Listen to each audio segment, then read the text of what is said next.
Welcome back to another technical deep dive here in the debug zone.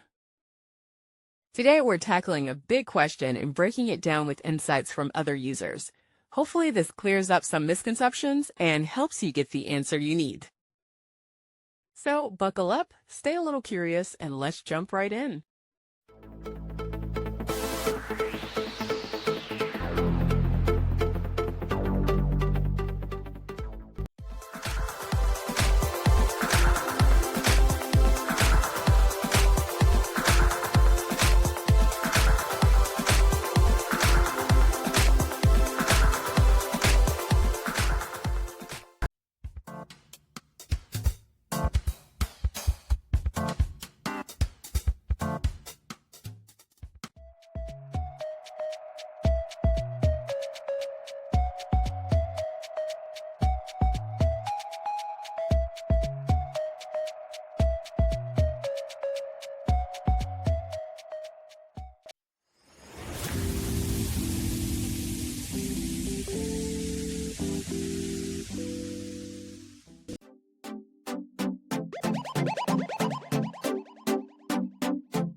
And that's a wrap.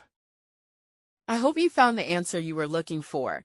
If you did, take a second to hit that subscribe button. It really helps out. And let me know in the comments which solution worked best for you. See you next time in the debug zone.